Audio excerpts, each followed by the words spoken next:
Menurut gue lebih penting to know dan to understand the why daripada the how. Maksudnya gimana? Perhatiin presentasinya. Jadi di 2015 gue sempat mewawancara seorang tokoh waktu lagi di Idea Fest. Dia berpendapat bahwa anak-anak muda tuh udah nggak bisa cuma dikasih motivasi, mereka perlu caranya. Nah, gue nggak against opini itu bahkan sampai sekarang. Tapi ada sesuatu yang ngeganjel ketika gue terus merhatiin sampai hari ini, bahwa orang-orang malah jadi lebih fokusnya ke caranya. Dan gue pernah ngalamin sendiri sebuah kejadian yang nambahin learning and recommendation-nya untuk perspektif gue.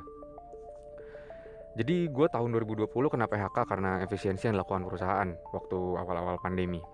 Function-function yang kurang penting, divisi yang kegendutan isi-isi orangnya, dan mungkin yang performance-nya juga kurang, pada kena. Awalnya biasa aja, bahkan gue masih bisa bilang nggak apa-apa lah, kan gue belum ada tanggungan juga, daripada yang kenanya banyaknya orang yang udah pada punya tanggungan gitu. Sampai akhirnya gue nemu jalan buntu, kerjaan nggak juga dapat, usaha nggak juga berbuah, dan slow but sure ya akhirnya bangkrut. Dan di saat ATM gue isinya 0 rupiah, disitulah gue merasa jadi orang gagal, nggak layak buat dapat tanggung jawab, karena boro-boro bisa pegang tanggung jawab, makan aja nggak bisa. Pas pandemi pula, dimana mental fisik tuh harus dijaga, karena kan kalau sakit bayar ini itunya pakai apa, sehingga worry berubah jadi stres, stres berubah jadi frustasi. Akhirnya otak mikir keganggu, nggak lancar, cara berkomunikasi pun kena dampaknya, akhirnya semuanya berantakan. Nah, di saat lagi nyoba nyari kerja tadi, bikin usaha, nyoba fix things, semuanya gagal. Bahkan pas udah dapat kerja, gue masih coba bikin ini itu, bikin usaha, tapi masih gagal juga. Jadi capek rasanya. Nyoba tapi nggak ada yang berbuah. Sampai akhirnya bahkan sampai awal tahun 2022 ini cukup sering kepala gue itu berisik banget, as in ada orang yang kayak teriak-teriak gitu dari kanan, kiri, depan, belakang. Kadang teriaknya nggak terlalu kencang volumenya, kadang ekstra banget. Dan gue cuma bisa bengong tengah malam pas lagi WFH, siang bolong pas itu kejadian. Lalu akhirnya kepikiran lah buat mencukupkan waktu gue di bumi. Thank God akhirnya nggak jadi, karena ternyata kalau diperhatiin sebenarnya ada progresnya loh. Nah, ada progres tuh emang ternyata karena pelan-pelan ketemu caranya. Dan caranya itu akhirnya bisa ketemu kalau kita stay alive, nggak quit permanently, nggak mati by intention alias suicide. Kita pasti notice lah, konten di dunia maya tuh banyak banget yang judulnya 5 strategi G2, how to this, how to that, 10 cara biar nggak stres, cara dapat kerja pas pandemi, cara simple trading profit 1 juta sehari, terbukti, woi. Cara terus. Dan ketika gue lagi nyoba berbagai kegiatan bisnis, lalu semuanya muncul obstacle-nya, nyoba lagi solving problemnya dan seterusnya, itu gue bukan yang mikir sendiri, tentu gue mikir, tapi gue juga refer ke orang lain, ke case study orang lain. Gue juga ikut seminar lah, course lah, workshop lah, yang mana kebanyakan dari semua itu termasuk konten-konten tadi, mayoritas condongnya lebih banyak yang nyuplai cara teknikalnya, detailnya, teknisnya, step by stepnya, supaya gue tahu apa yang harus gue lakuin setelah selesai dari course itu, dari seminar dan workshop itu, sehingga langsung bisa gue praktekin. Nah, pikirannya tuh jadi kebentuk, cuma pengen langsung tahu step by stepnya aja, biar langsung praktek, bisa segera dapetin hasilnya. Karena gue fokus ke caranya dan gak dapet-dapet, udah kayak buntu kan jadinya. Gue nggak nyalain pembuat konten atau course-nya atau workshopnya, karena kan based on demand lah, supply and demand maksudnya. Nah, tapi itu dia, pikiran kita tuh sebagai audiens gimana supaya bisa langsung dipraktekin. Nggak salah sebenarnya mikir gitu, tapi kalau diaplikasiin ke semua hal setiap waktu all the time gitu ya, tanpa diolah, ternyata jadi makin bikin masalah. Masalah apa? Yaitu lupa sama hal lain, jadi nggak kelihatan, jadi nggak kepikiran karena otaknya mendung, cloudy. Jadi gini, ketika stres, ternyata otak itu menghasilkan hormon kortisol yang membanjiri si amigdala di dalam otak, yang mana menurut para pakarnya itu adalah penyebab kita gagal mikir alias pikirannya jadi cloudy lah gitu. Dan karena nggak bisa mikir clear, akhirnya kan apa-apa jadi nggak bener ya. Karena nggak bener itulah stresnya jadi cycle. Nah, dalam konteks kali ini, salah satu yang jadi nggak bener tuh, contoh nyatanya adalah stres, awalnya stres, terus mikir jadi nggak clear, lalu salah eksekusi, salah ngomong, lalu muncul masalah, jadi stres lagi, gitu lagi, repeat, gitu. Dan kebawa fokusnya juga jadi ke capek karena gagalnya itu. fokusnya cuman ke caranya tadi karena nggak berhasil kan caranya gitu. Step by stepnya yang diperhatiin, yang jadi fokusnya, dan malah nggak kepikiran hal fundamentalnya, yaitu si fondasi awal kenapa gue harus terus nyoba instead of berhenti hidup. Jadi lupa, ketutupan, padahal udah tahu, bahkan udah paham. Sebenarnya dari dulu gue selalu pengen lah untuk bisa punya landasan di balik semua tindakan atau perkataan. Sehingga sampai sekarang most of the time thankfully gue punya pertimbangan lah di balik kesimpulan-kesimpulan kenapa gue do sesuatu, kenapa gue kekeh sama sesuatu. Dan ketika gue nyoba suatu hal lalu gagal, in fact gagal maning, gue jadi tahu kenapa gue nggak boleh quit permanently untuk hal tersebut. Tentu cuman yang worth the fight, yang truly matters buat gue. Tapi poinnya kadang overthinking itu ada sisi positifnya juga loh gitu.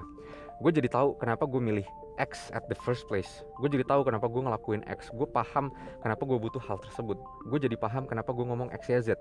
Jadi once it fail, nggak dapet, padahal it's worth the fight, ya udah gue akan terus fight. Walaupun udah nyobain 1, 2, 3, 1000 cara tapi gagal, blunder, salah, lupa dan seterusnya. Dapat nggak dapat urusan belakangan. Yang penting kalau emang matters, ya usah dapetin dong. Gitu.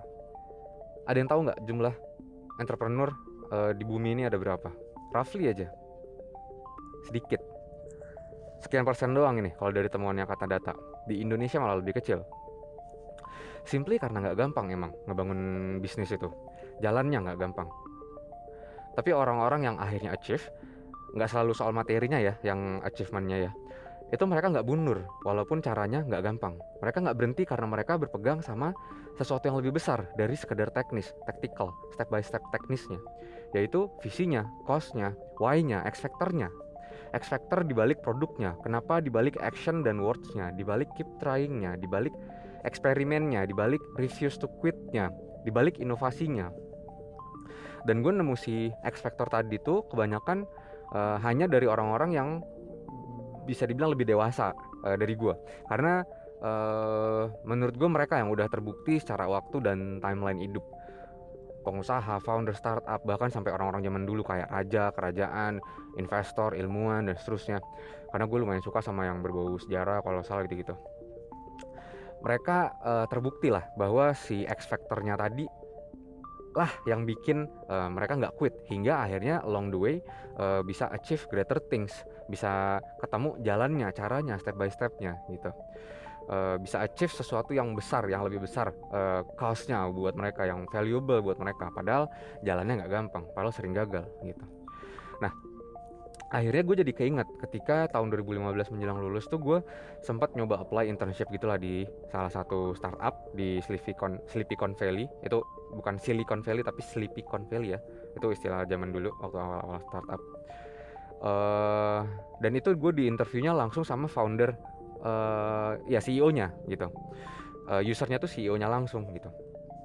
Nah, walaupun gue nggak tembus, tapi waktu di interviewnya dia malah cerita soal start with why yang dicetuskan oleh si Simon Sinek. Dari situ gue langsung nonton si videonya full video presentasinya, TED Talks-nya, dan jadi lebih ngerti pantas aja Apple bisa kayak sekarang karena dia bawa contohnya Apple waktu itu. Bottom line-nya gini, big things have a cost.